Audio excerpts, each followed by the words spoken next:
With your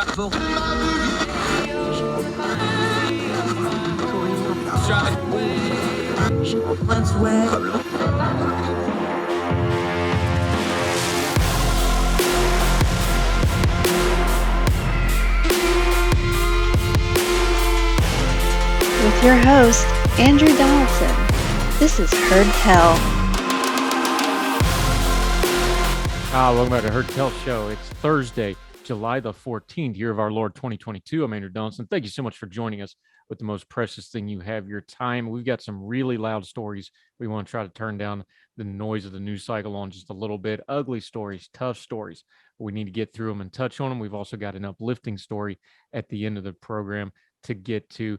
Great guest on the show today. We're going to take a break from that real heavy stuff. Our historian friend, Sarah Stook, is back. We're going to talk modern first ladies from Jackie Kennedy to Dr. Jill and all the ones in between. Good history, good perspective as we talk about things like history and politics and culture, the modern era, the TV era since Jackie Kennedy pretty much. Sarah Stook on the program today. Always enjoy her. That great story we're going to end the program on, a historic one. Statuary Hall is getting an important and historic first in our nation's capital. We'll touch in on that from the state of Florida, of all places. Doing some good work. Two really tough stories we're going to open the program with. Our second segment, we're going to deal with this story about the 10-year-old girl that's been at the front and center of viral stories about abortion.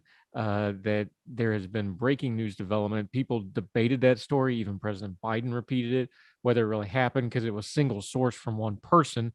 Turns out it did happen, and there's been charges filed. We'll touch in on that story in the second segment. But first, one of the worst stories we've had to cover since we started doing this program, and it's going to get even worse.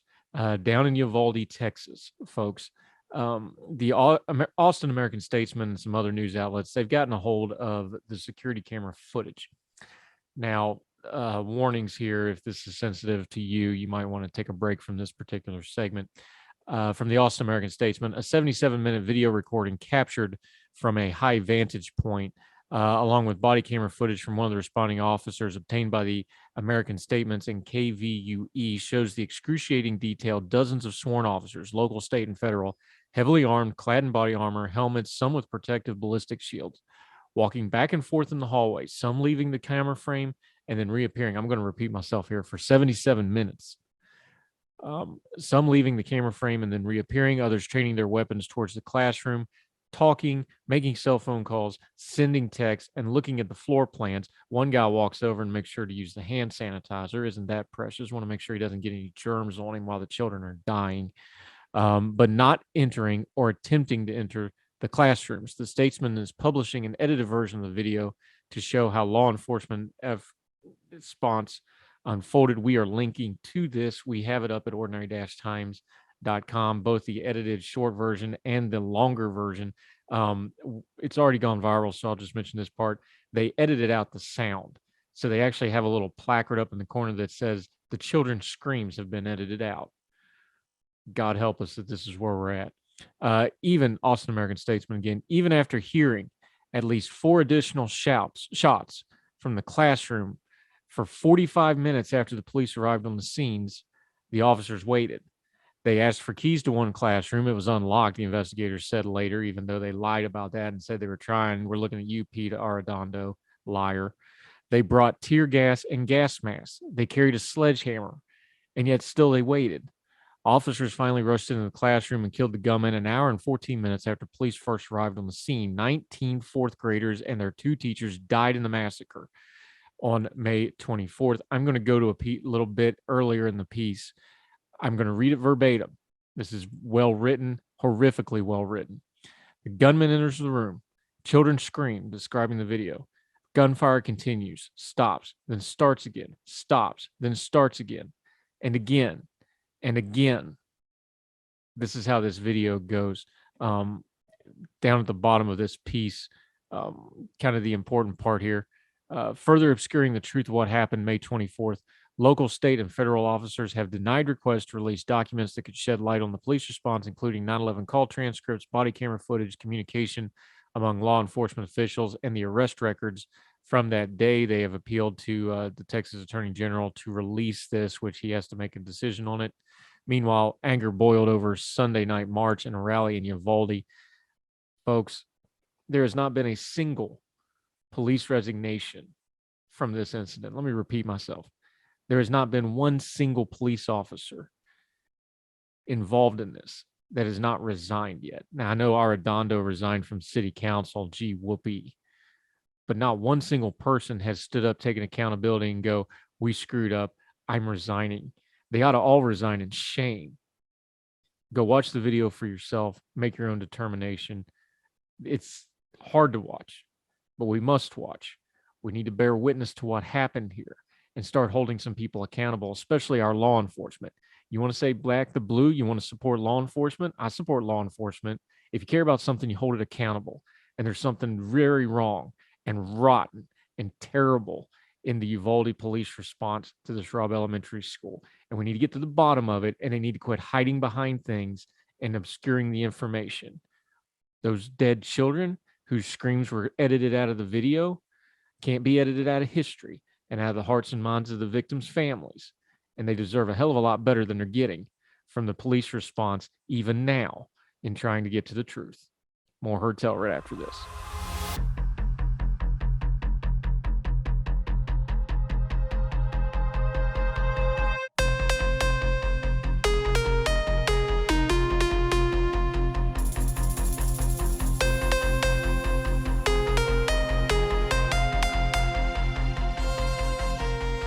Welcome back to Heard Tell.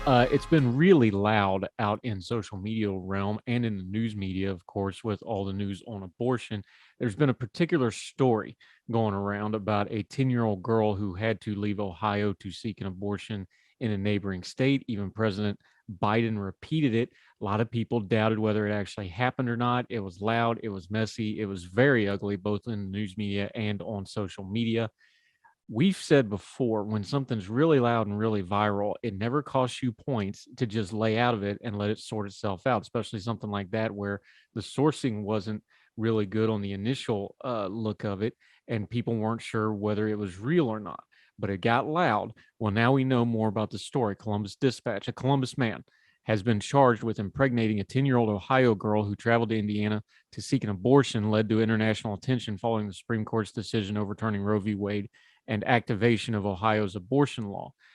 Gerson Fuentes, 27, whose last known address was an apartment on Columbus's northwest side, was arrested Tuesday after police said he confessed to raping the child on at least 2 occasions. He's since been charged with rape, a felony of the first degree in the state of Ohio. Columbus police were made aware of the girl's pregnancy through a referral by Franklin County Children's Services that was made by her mother on June 22nd. Jeffrey Hahn testified Wednesday morning at Fuentes' arraignment. On June 30th, the girl underwent a medical abortion in Indianapolis. Hune also testifies that DNA from the clinic in Indianapolis is being tested against samples from Fuentes as well as child's siblings to confirm contributions to the abortion. The 10-year-old girl, Ohio AG David Yost, had cast doubt on whether it happened or not, but now says he rejoices, that's in quotes, at the arrest. Franklin County Municipal Court Judge Cynthia Ebner said the case did not warrant Fuentes, who is believed to be undocumented, to be held without bond. Ebner said the high bond was necessary, however, due to Fuentes being a possible flight risk and for the safety of the child involved. Let's just stop here. You can read the rest of the piece. The bond is $2 million if you want to look into it. It turns out what happened here is this story came out because of the abortion doctor got it out there. Now, there's a lot of questions about this. For one thing is, even with the new law in Ohio, this should have been able to be done in Ohio, but we can parse that out some other times.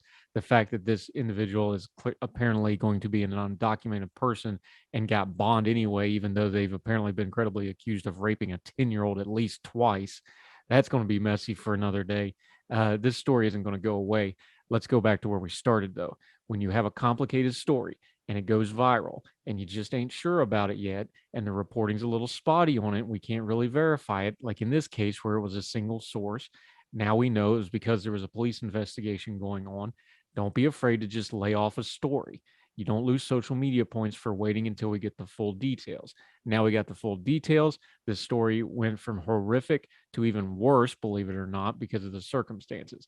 Feel terrible for this young girl and her family. I hope justice is done if this man is proven to be guilty of these horrific crimes and they throw the book at him. But in the meantime, let's try to keep our bearing online a little better. These things get more and more complicated and they're going to get more and more loud. And we've got to keep our bearing as we try to discuss them, parse through them, and discern the times we live in on these very, very tough, touchy issues. More Heard Tell right after this.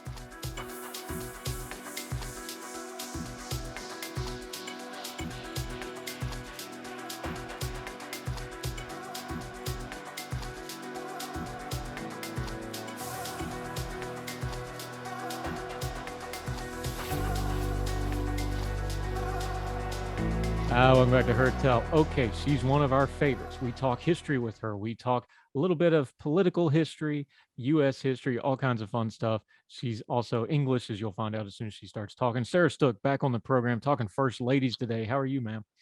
I'm good. Thank you for having me on again. Oh, we love having you. Welcome back. Okay, so you did this whole series on First Ladies that I absolutely love, elections-daily.com. We've linked to it. You need to read all the pieces of this multi-part series.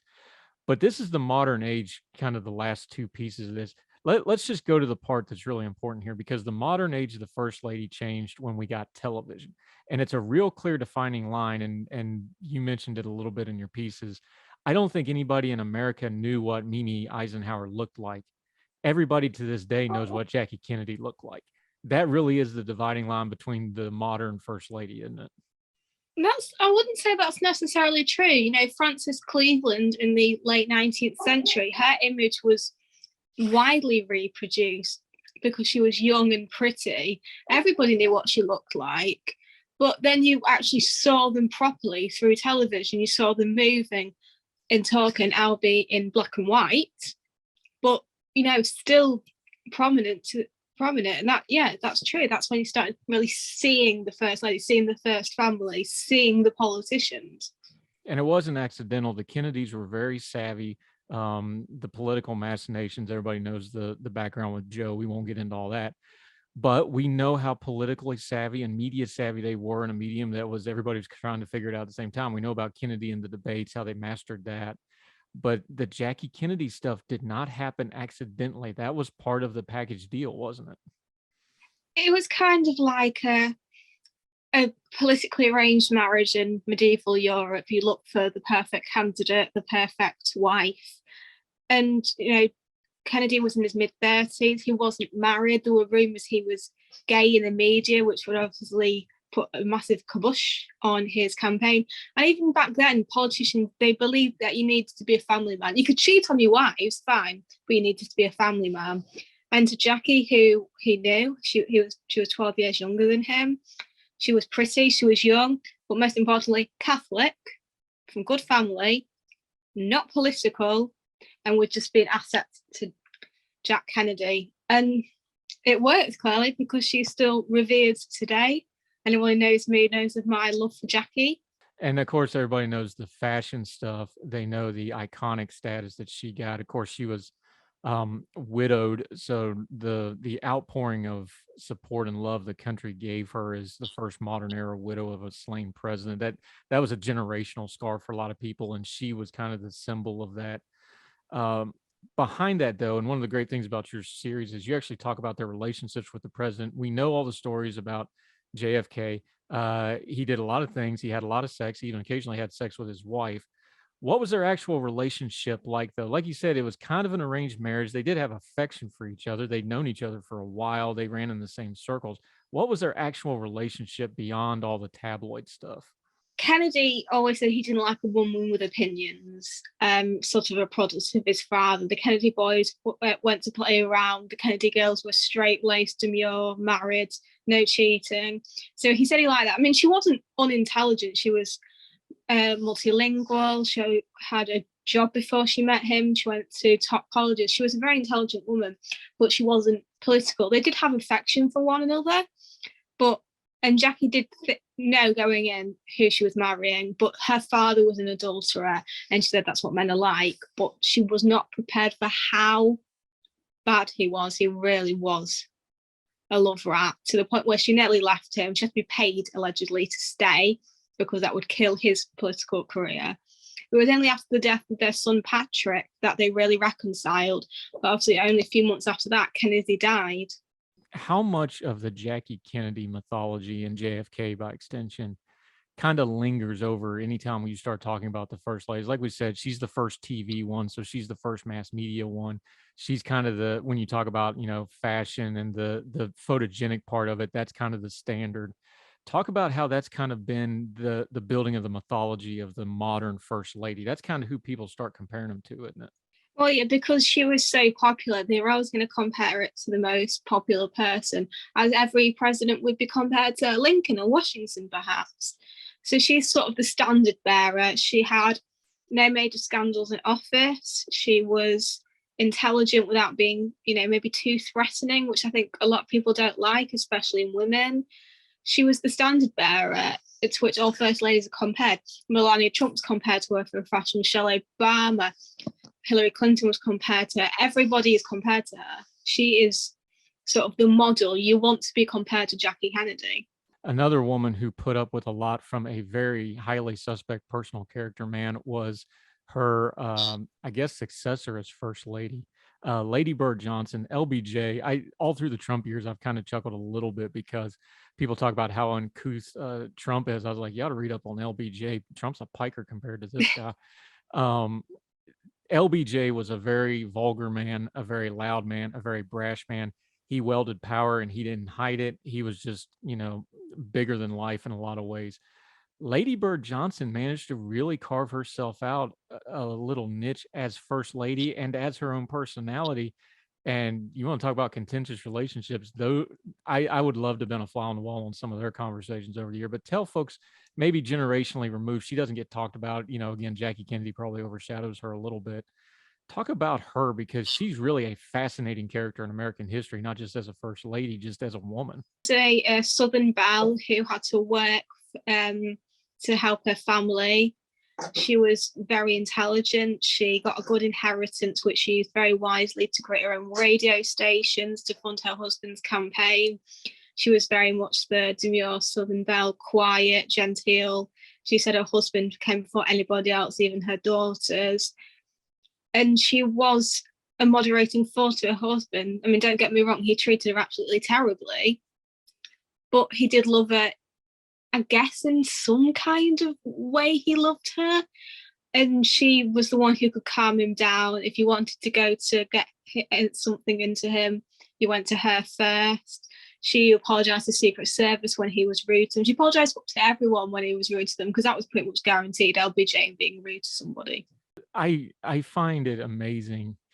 People like JFK, people like LBJ, they didn't have to deal with the internet, how much different their presidencies and their legacies would be if they had the internet. Because I mean, this stuff's all out there now. A lot of people don't read it because they're not history nerds like you and me. I had an uncle that actually worked in the LBJ White House. The stories of that guy and the stuff he got away, he literally exposed himself to the press on multiple occasions. Like the stuff that happened back then, we think the press and the media is bad now. Can you imagine if there was an internet when when the Kennedy brothers were doing what they were doing? It's mind-boggling, isn't it?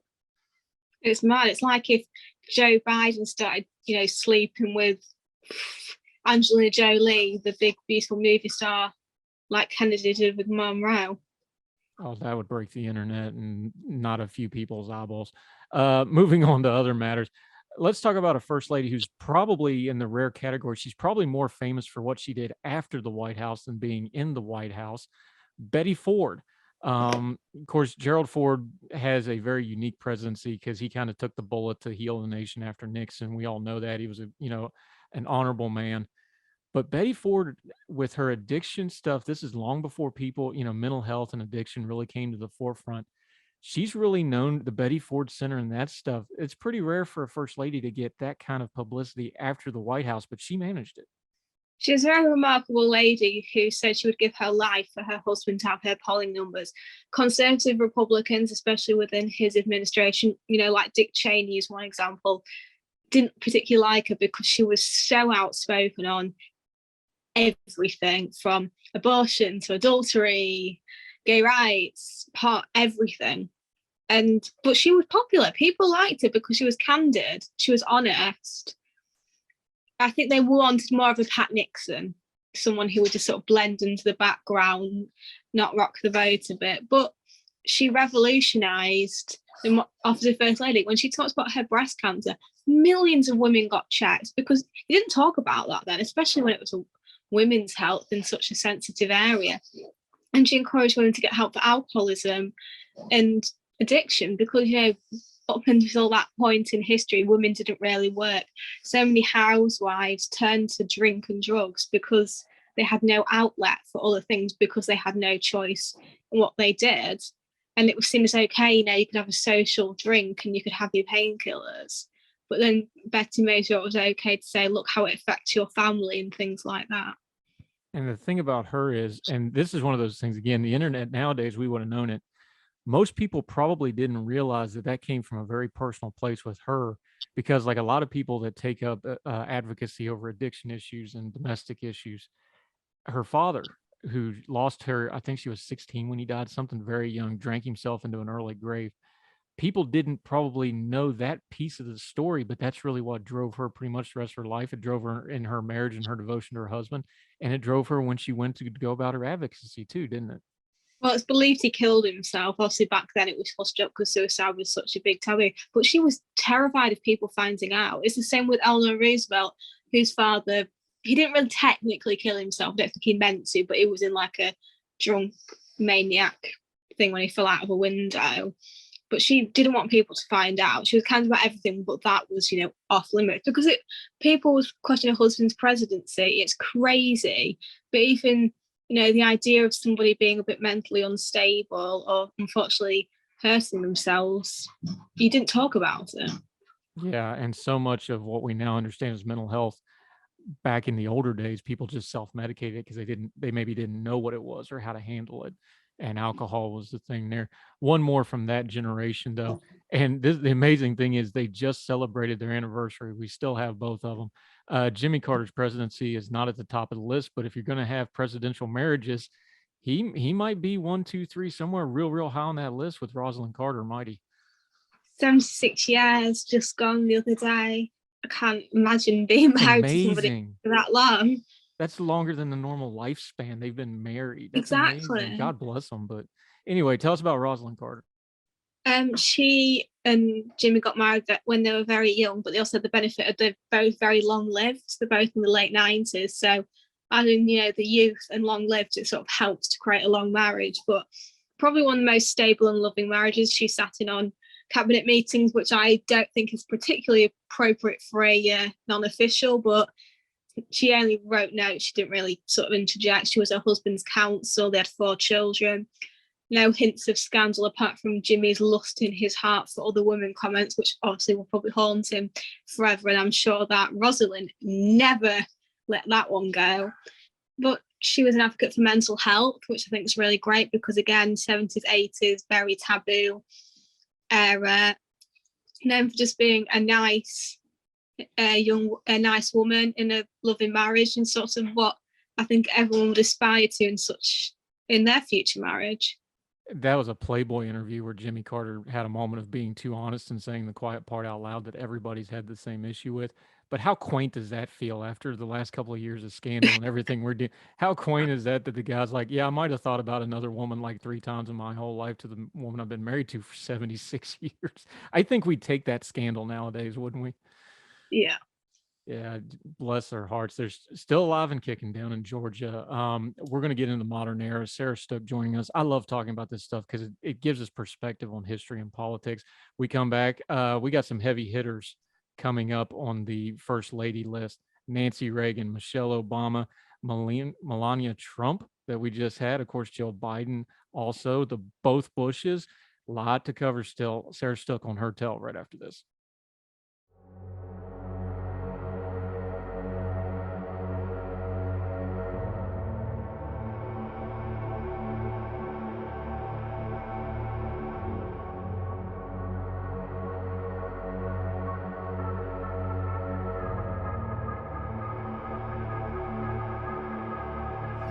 Welcome back to Her Tell. Sarah Stook, she's been writing about First Lady. She's our historian friend. We love having her on the program. Getting ready to do Vice President, she said. Can't wait to dig into that one. let's go to the superstar couple. And quite literally, really, when you think, Ronald Reagan and Nancy Reagan, long marriage. It was actually his second marriage, believe it or not. That was a little bit of a controversy at the time. It's another one of those things that seems quaint nowadays after we just had a president that's only his third wife. Um, Nancy Reagan, total advocate for her husband. They were just mad for each other.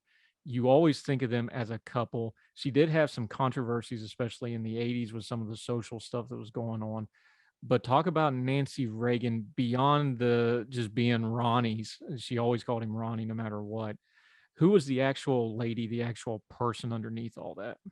Well, she came from a very established background. She was born Anne Frances Robbins, but took the name Nancy Davis in honor of her stepfather, who was actually a friend of Reagan's. He was a celebrated neurosurgeon.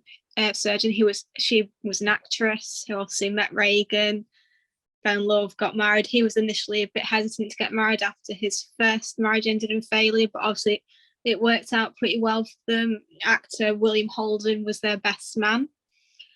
Obviously, she helped raise his children from his first marriage and children of their own. She's very controversial in that she could be a bit prickly. People said Reagan was lovely. She was a bit mean sometimes. But as you said, she is mainly devoted to Reagan. That is her, because she said everything revolves around him.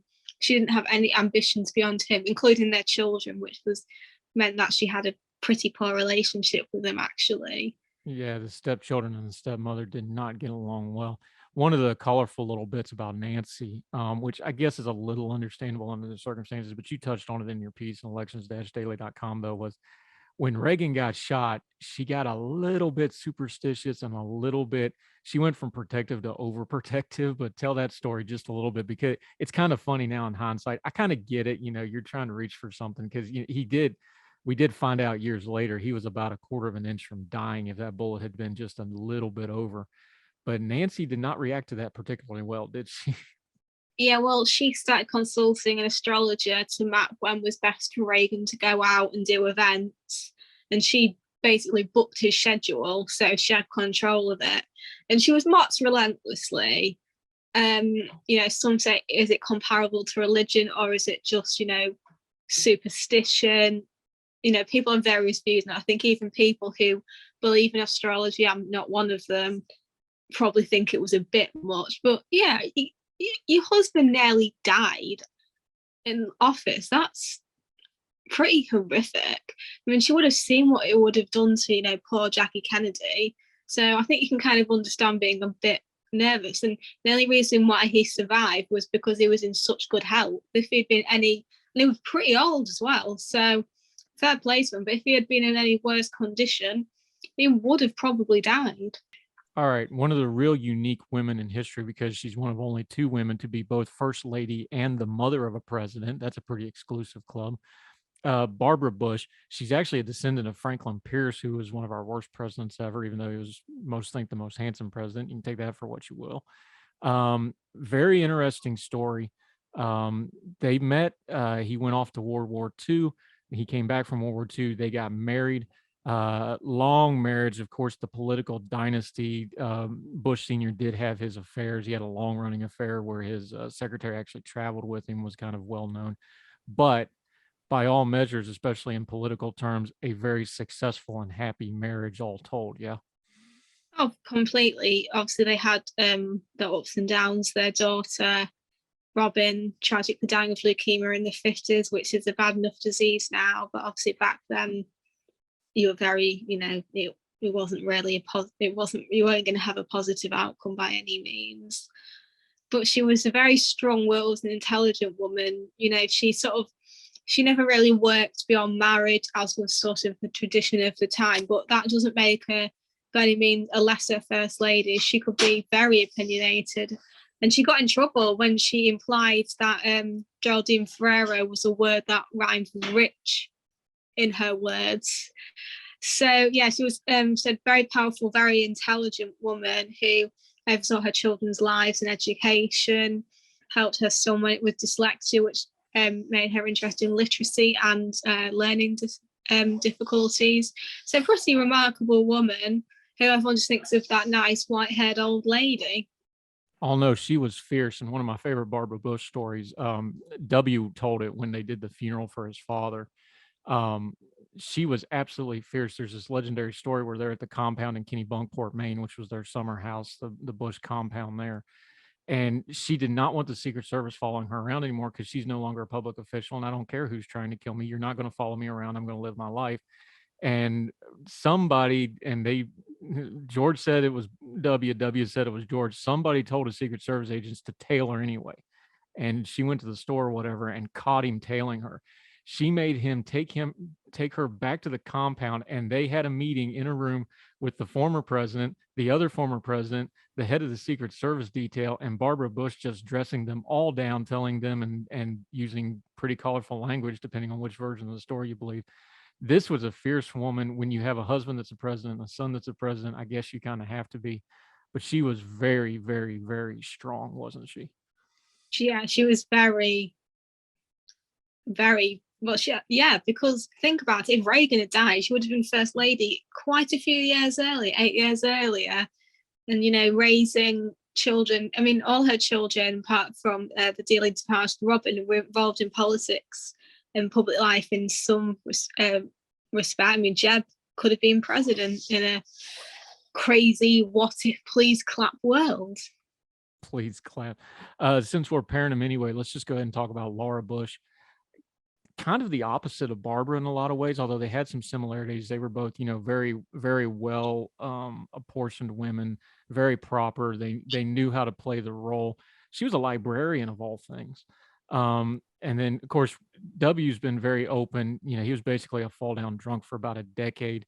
She kind of helped him through that. He found religion. He stopped drinking. He was a dedicated family man with her by all accounts. Talk about Laura Bush, because she's another one of those. She mostly stayed out of the spotlight, pretty much avoided controversy of any kind. And yet she was just kind of always there, kind of, textbook first lady stuff. Yeah. I think she gets forgotten because she's between Hillary Clinton and Michelle Obama, two, Ivy League educated women with full career. Well, I'm not saying that her career wasn't full, but they were lawyers, so extra education, etc.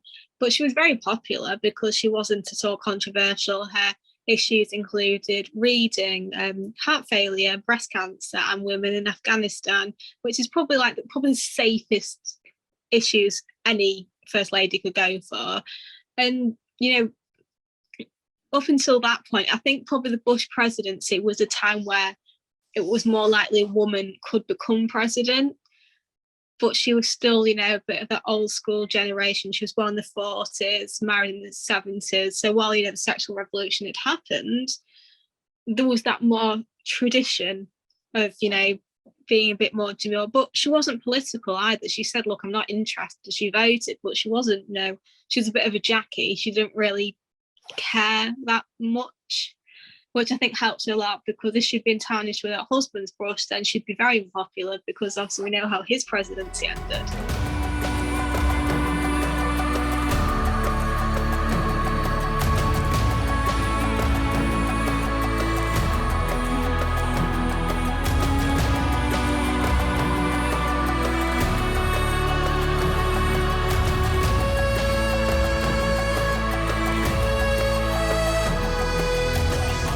Sarah Stook joining us. Okay, her predecessor, of course, you just mentioned her, the opposite of that, the uber ambitious, uber political Hillary Clinton.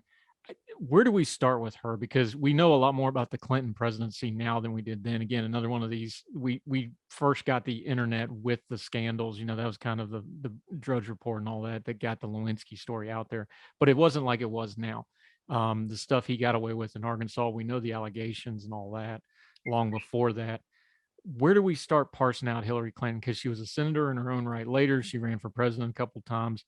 There's just a lot of stuff there. But as far as her being a first lady, how do you kind of view her and package her up when it comes to the historical nature of being a first lady and then becoming a political figure in her own right afterwards? Well, obviously, I try to be as nice as possible when it came to the first ladies, though I was honest if they had their shortfalls.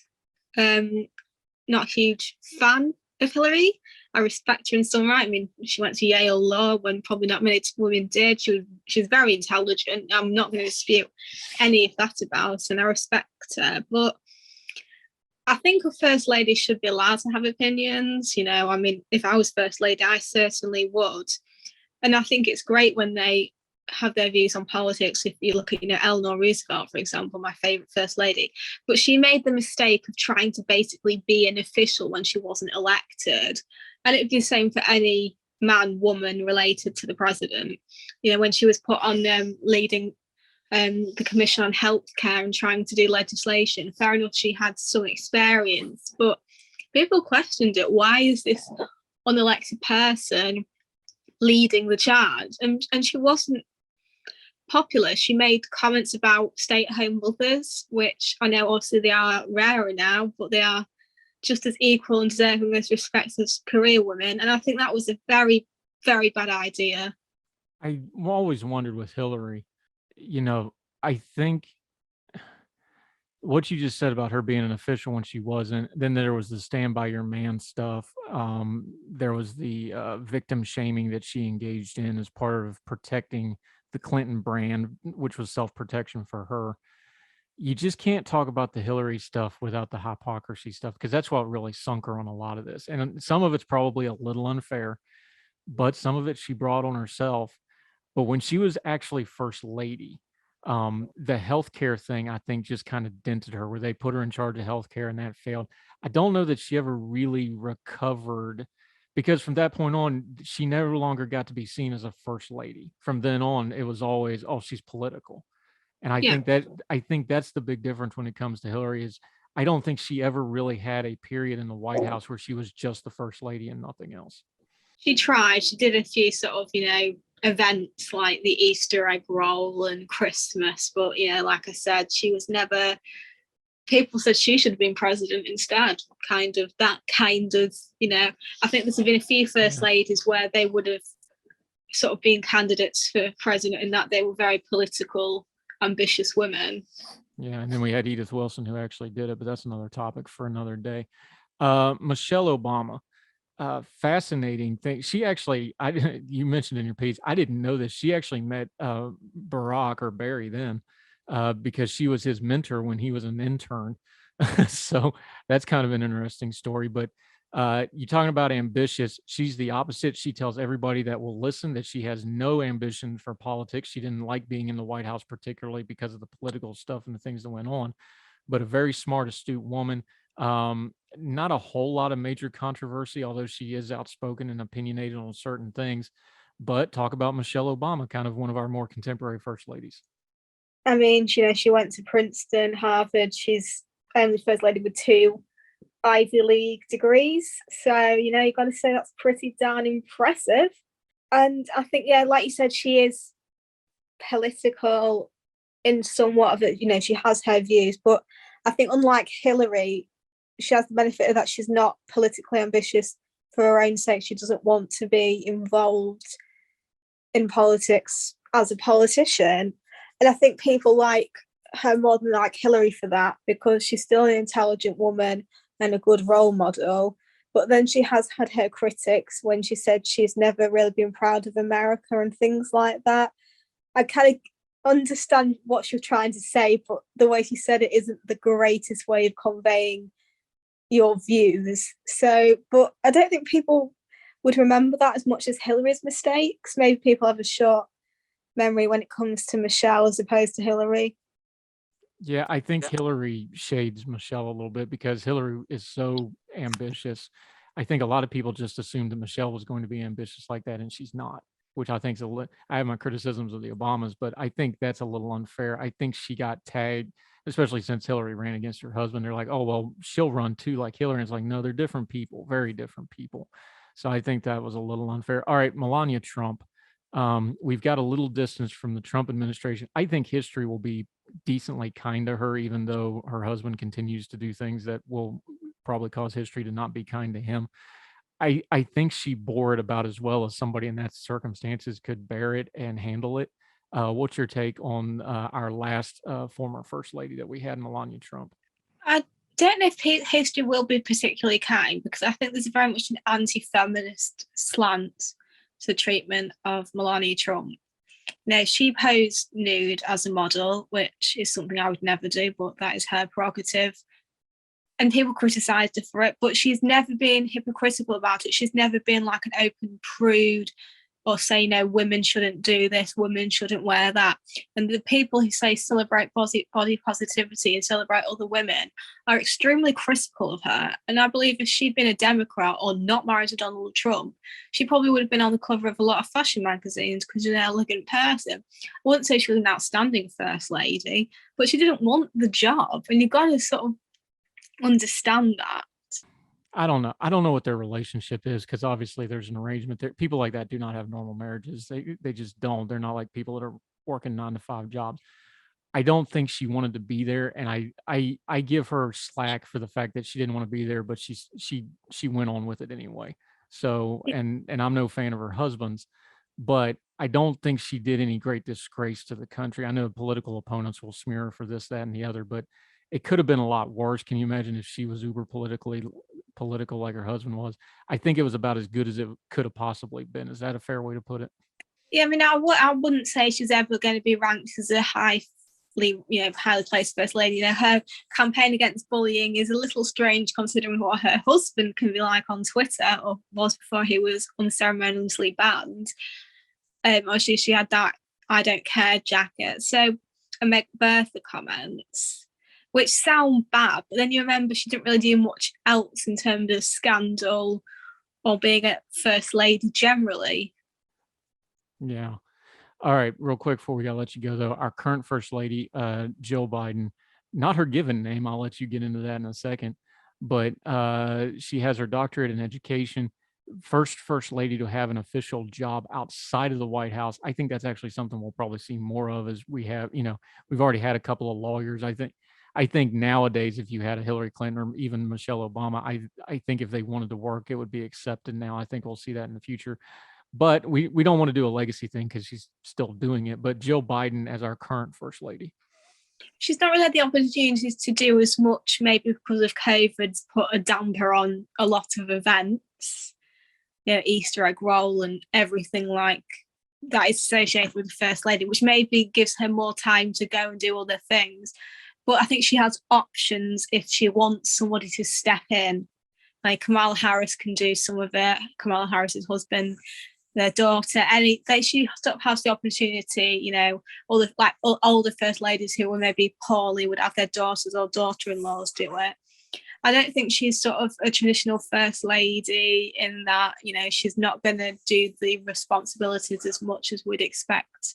Even like Michelle Obama did that, and she was a very intelligent, educated woman. As for if they'll work, I think that will depend on who the president is. I think Republicans might be a bit more wary. I'm not saying they oppose women working, but they might be a bit more thinking how a first lady would act. So if Ron DeSantis became president, how would his wife be versus, you know, any Democrat? Yeah, she's pretty traditional, but we'll have to wait and see. One last thing on Jill Biden, though. She's had some missteps vocally. I think her current controversy down in San Antonio is a city I've spent a lot of time in over the years. The taco thing, she said. Breakfast tacos, breakfast burritos let's not even get into that portion. I think I blame the speechwriter because she's just reading the copy they gave her. But still, like, you got to have a little bit of bearing. But she can't be doing stuff like that. She is going to start getting flack. But that's part and parcel of the comm shop of this entire White House. They're not real good at stuff like that. They do a lot of cell phones like that. Anyway, Sarah Stook, we love having you. We love talking about this stuff. Gives us some historical perspective on current events. I already told us you're going to do vice presidents next. I can't wait for that series. Let folks know where you're writing, what you're writing on in your social media, so they can follow you until we get you back on Heard Tell again. Elections Daily, the Malad, which is a British publication. My Twitter is at Sarah_Stook, which is STOOK. I forgive you if anybody mispronounces it, because everybody does apparently, or can't spell it. So it'll be easy to find me because there's not many other Stooks or Sarah Stooks on Twitter. Either which way, however you say it, you do fantastic work. We love having you on. We'll do it again real soon, my friend. Thank you so much for the time. Thank you. Thank you, ma'am.